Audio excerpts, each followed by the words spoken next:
if you do love yourself, you don't go there.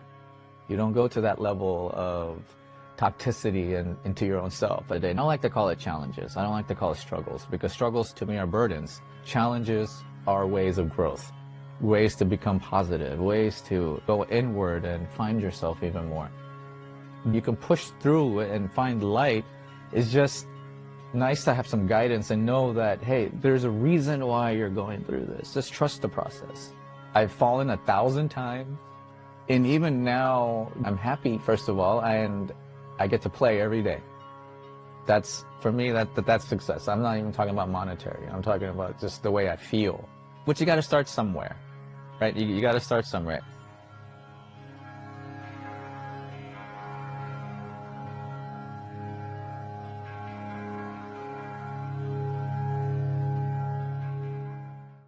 Hello, everybody. Welcome back to another episode of Onion Soup. I'm so excited to have our guest on today, Mr. Saumil. How are you doing? I'm doing wonderful. Thank you. Blessed to be on here. Thank you for having me. So blessed and grateful to have you. I really want to dive directly into your story about how you maintained your sense of self-wealth, your mental health after having lost your mother and having taken care of your father during that process. Yeah, no. So let's rewind back and start before my mom's passing or transitioning, I like to say, and going into my father's also grieving process, and me sitting with him and just explaining to him, because he's also going through a mental health crisis. He has ankylosing spondylitis. So he's 82 and he has a brain degeneration. So it's a process that no one taught me what to do. No one had, there's no schooling. There's no really books out there, or there may be books, but I just haven't read them because I'm just so involved in what's going on in the moment, the present, right? Because that's real. The past and the future are the present right now. And so right now is where I'm at. So, but let's go back into the past. I had a really estranged relationship with my mom and dad growing up. And I met my partner while we were going through our own growth, as you would like to call it, or as I like to call it. And so we met in yoga class. And during that time, I was very estranged from my parents. I didn't spend time with them. Growing up in an Indian culture, it was very, very strong education, focus on straight A student, becoming a doctor, becoming a lawyer, having something with status. But is that really important now? Knowing then what I know now is different. So having those type of rigid thoughts growing up in our culture, I was very much of the black sheep growing up in our family. And so when I met my partner, when I was 42 and 40, we were going through our own process of, this is not how life is supposed to be. We did a lot of drinking, did a lot of toxic behavior. If you do love yourself, you don't go there. You don't go to that level of toxicity and into your own self. And so when I met my partner was like, I think you need to start spending time with your parents to get to know them a little bit, and hopefully your shadows can help you relieve the anger, the anxiety, all these. Every time I walked into the room, I felt this tension inside. And my partner at the time was like, or my partner now, she's my wife now, so same thing. And she was like, go spend time with your family. And so I was like, okay. I consciously made a weekly visit to my parents, played cards, started to grow a little bit. And then when you get into this path so I started sound healing. I started doing this different types of modalities, and I didn't really understand picking up the singing bowls 9 years ago, where that would have taken me. I opened up my own studio at the time too. So we were partners with 3 or 4 other individuals. And I got to play sound therapy when it wasn't really aware as it is now, right? I mean, it's everywhere now. But at that time, there was not really going on. And so I started playing 9 years ago, and then started getting more aware of who I am as an individual.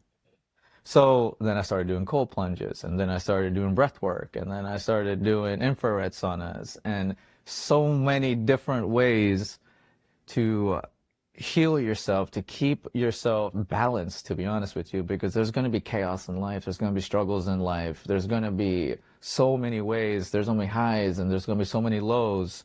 It just, all these different modalities, all these different practices that we do, it just helps you stay balanced because it's going to happen. We're going to face challenges throughout the day. Now, I like to call it challenges. I don't like to call it struggles because struggles to me are burdens. Challenges are ways of growth, ways to become positive, ways to go inward and find yourself even more.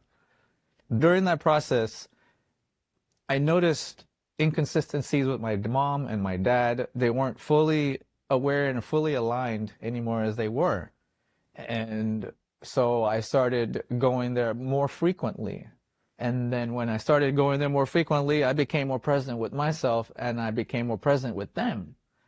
And started to take them to the doctors and I started doing these different things. And then all of a sudden I took out the bank accounts and put my names in the bank. It was all preparation for 3 years ago. What happened is when I moved them into my home. I moved them. We live in a condo high rise over here in the main part of Houston, Texas. And I brought them in.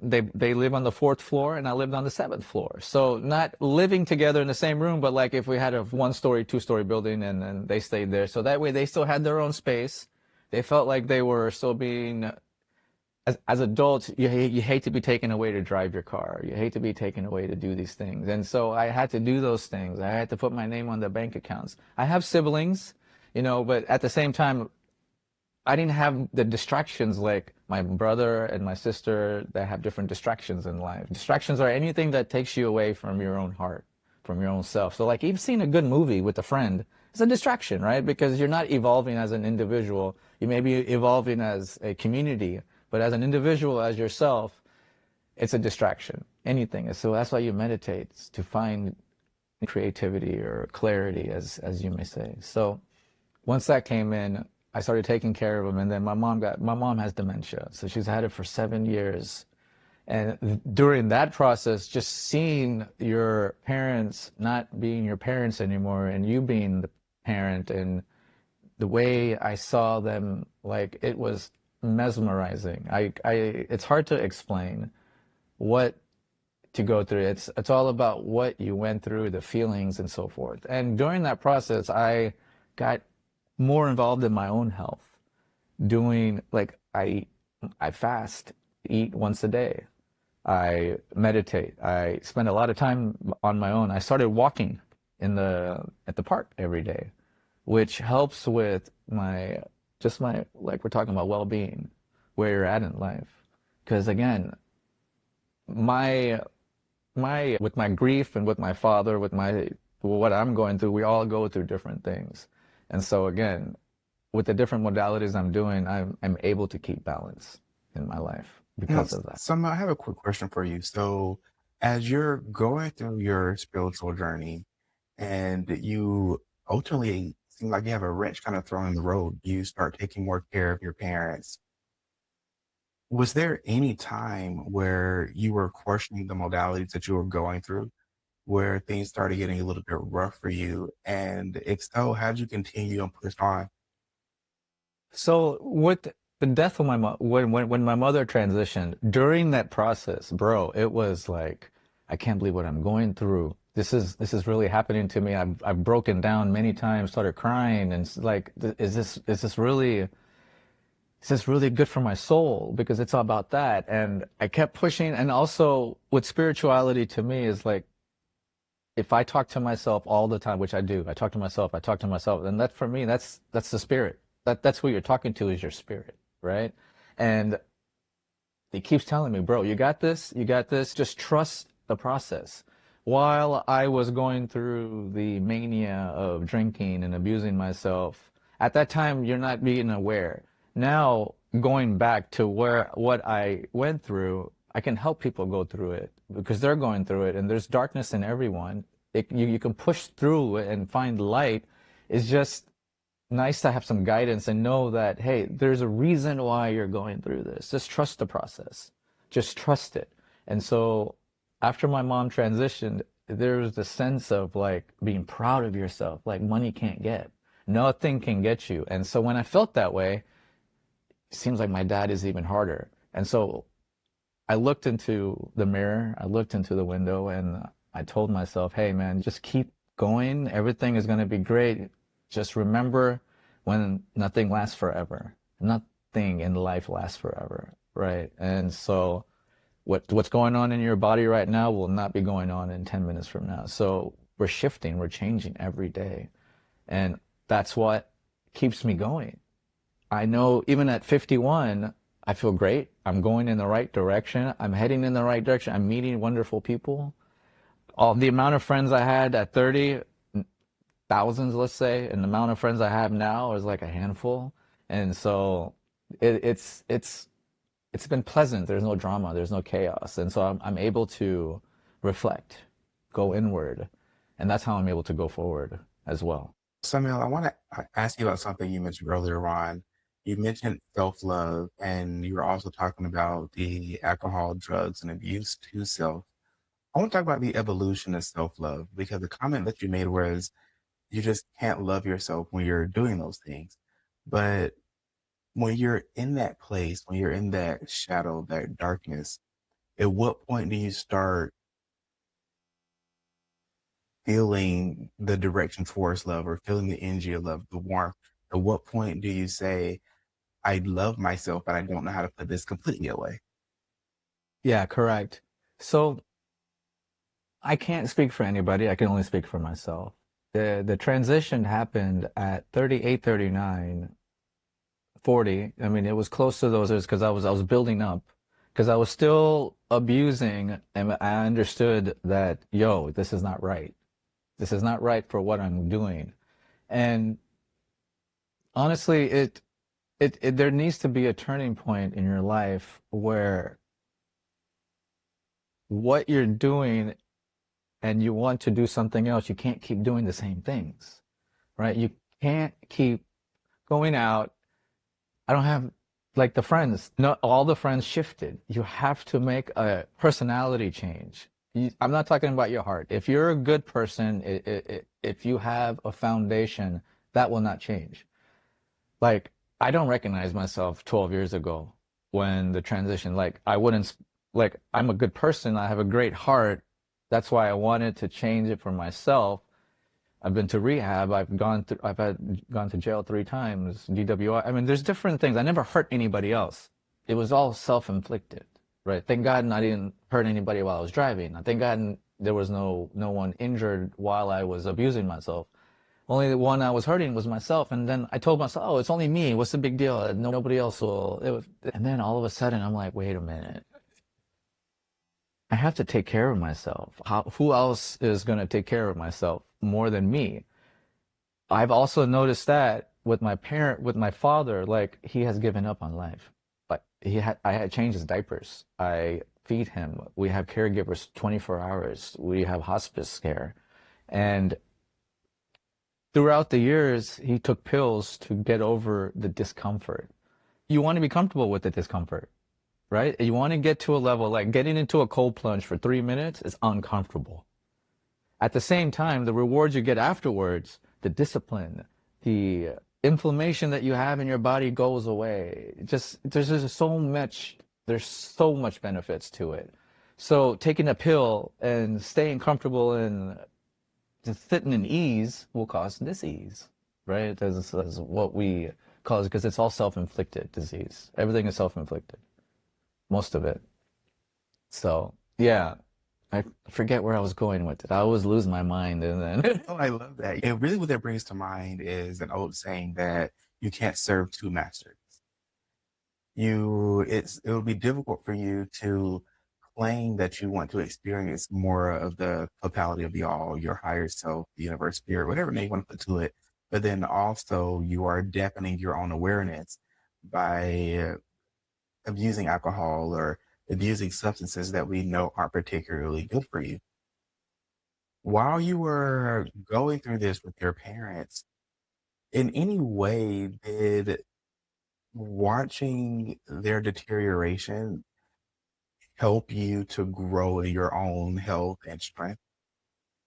oh my God. I mean, it took me to another level. Like, what is the lesson? here. Unspoken, they never taught me, I never learned anything growing up, right? Or maybe they were trying to teach me and I was just closed. I wasn't open, I wasn't receiving, I wasn't receptive. I'm receptive now. So my other siblings, in the beginning, I was so bitter. I was like, why aren't they here? Why aren't they here helping? My parents were there for them all the time. Why aren't they here helping as much? Okay. And then I had to learn that I can't put my expectations on other people. I had to learn that lesson. Yeah, and that causes less suffering for me. This is because we have to take care of ourselves, right? There's so many lessons that I have learned from this. Now I just love.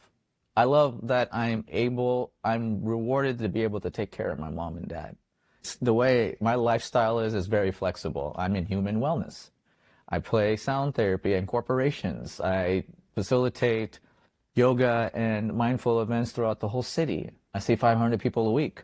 And I'm blessed and honored that I'm flexible, that I can spend time with my family, my mom and dad, and learn and grow from it and see and still be able to do my morning routine of breath work, 5 rounds of Wim Hof, going to do my cold plunge. I have a personal trainer. I'm taking care of myself, taking amino acids and eating correctly, wherever I can to stay balanced, right?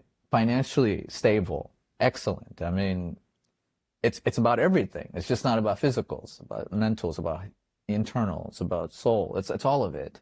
That's balance of staying happy, like no aches and pains. It's wonderful. I understand before and now I understand now that it's not easy to get here. Consistency. It's all about consistency. Waking up every day and being consistent. And it happens. And one day it clicks. And you're like, wow, okay, cool. And then you're able to do something else and be like, and then when you're there, you're like, wait, remember what happened here? Just keep going. Just keep going. And it's beautiful. It's beautiful. I wish this upon everybody. The world would be a happier place. I 100% agree with you. You know, one point I really want to dive in on is when you were talking about releasing the expectation you have on others. How do you help someone get to that place? Because it is easy to say, why am I doing this for myself? I should be helping help. I have this other family member. I have this other resource. Why are you not doing that? How do you get to a place where you're not only not expecting anything from them, but you don't hold it against them? Yeah, no, man, 51. Okay. It took me, first of all, it took me from different emotions, going through bitterness, angry, love, happiness, all of it. And then at one point, I we have I have a brotherhood. I have men's groups. I have a beautiful partner in my life who helps and explains so many things to me. And so I have a lot of support around me. I also know that support is everything, but at the same time, you need to be able to receive it and be open to understand it.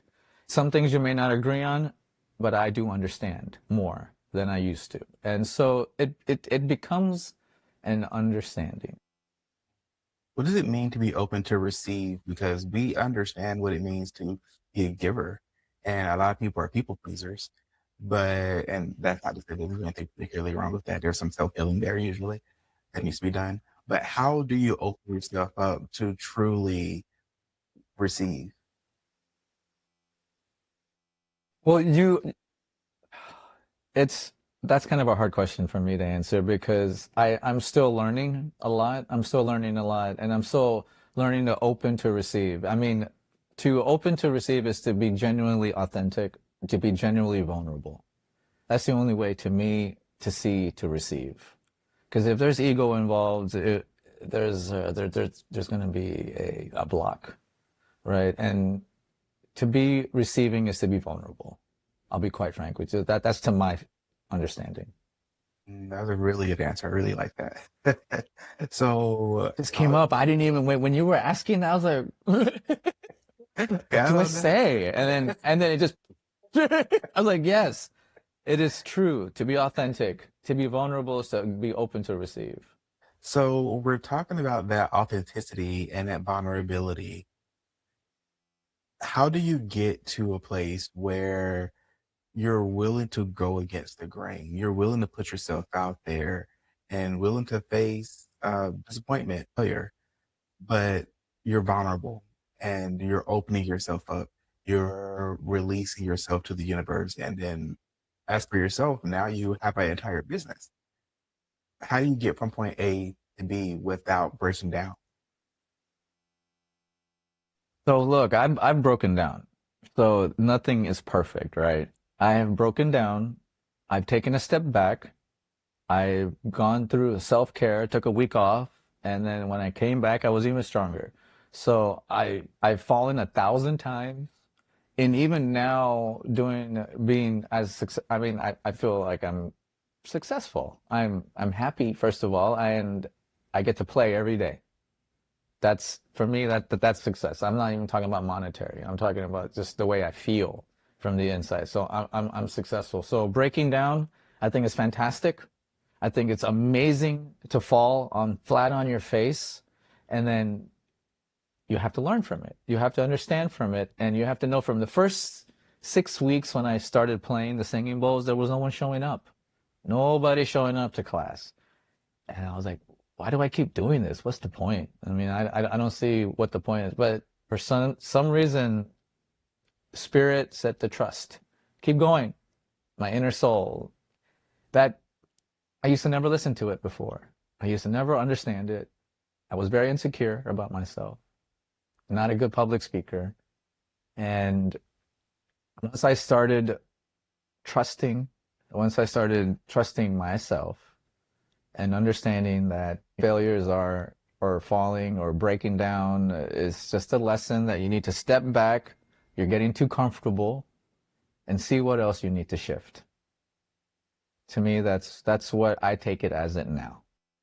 No, Samuel, I 100% agree with that. I would say that all these lessons are just part of the progress, a part of the journey. And you really do just have to keep pushing forward and listening to that inner voice. One thing I really want to dive in here is that a lot of people think you need to be perfect and that you need to know everything. You need to be this completely healed guru before you get started. What would you say to someone who feels as if they're just not ready to follow the journey and path that they intuitively know that they should be on? Mm. So interesting that you said guru, right? Because to me, we all are gurus, right? The within you, G, you are you, right? The guru is in within you always. And so, can you repeat the question, please, one more time? Yeah, for sure. So when you have a person who feels as if they're not ready to start this journey, this path, because they're not perfect, they don't know everything, they're not completely healed. How do you get them to get over that hurdle? Okay, so when I first started this practice, I was 40 years old. My first yoga class, I was hungover, and I went because I wanted to see a girl, right? Was I perfect? Did I go for the wrong reasons? Of course, I did all of it.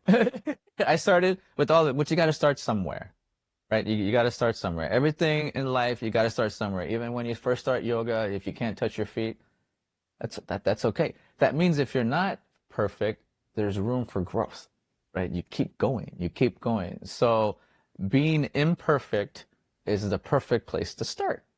To me, that's how I feel. It's the perfect way to start. Like, so you're like, oh my God, so I can get better in something if that is the intention. Now, my intention the first time I went was because I was hungover and I wanted to spend time with this lady. I went one day. I was like, okay, that's not too bad. Second day I went, I was hungover and did Shavasana for 45 minutes. Okay, this was previous life. Now, this is not what's going on now, but previous life. And this is when I first started. And then I woke up and I felt so good still. I mean, just being around the energy. If we believe in energy, there was all positive energy going around. So regardless if I didn't feel like I was doing something, there was something going on. And then the third day came, the fourth day came, fifth day. I went every day, to be honest with you, the first 90 days. I went every day because I enjoyed the community. The community that I was a part of before, during this process, were all just surface friends. right? Just going out drinking and just having empty conversations. And energy vampires, you feel drained and you feel tired, and then you wake up and you still don't feel great. I was going to these classes and I was still feeling energy. I was still feeling great. Yes, I was still abusing myself, but at the same time, no one told me not to do anything. They just said, just keep coming back. Why not? Who knows? Just keep coming back. We'll see what happens. I've been through AA. I didn't resonate with that culture. I did not resonate with that culture. And so I stopped going. And at the same time, my own thoughts were like, well, what am I going to do? How am I going to do this? And for me, community is very important. For as human beings, I feel that connection is very important. Community is important. We're not meant to be alone. At the same time, you need to have fun on your own. So it's like one of those two. It's an oxymoron to me, but I love spending time by myself. I love spending time by myself. I love growing. That's the time I grow the most. And so during this process, being perfect, being imperfect, I'm still not perfect. And I facilitate, and people see me as, oh, he's very calm, very, his presence walks into the room, and it's just like, he doesn't really need to say anything. It's peace and quiet. And so that's great. You have to build yourself up. I was always the life of the party, right? And now I'm not. Now I'm the observer instead of being a part of it. And it's a nice feeling. So you got to start somewhere. So being imperfect is the best place to start. I think being like whenever we do a group circle and we do a howling at my sessions, it's not a circle. It's like an oval sometimes or like a triangle sometimes, but it's still a perfect circle, regardless. So to answer the question, you got to start somewhere, and that's it.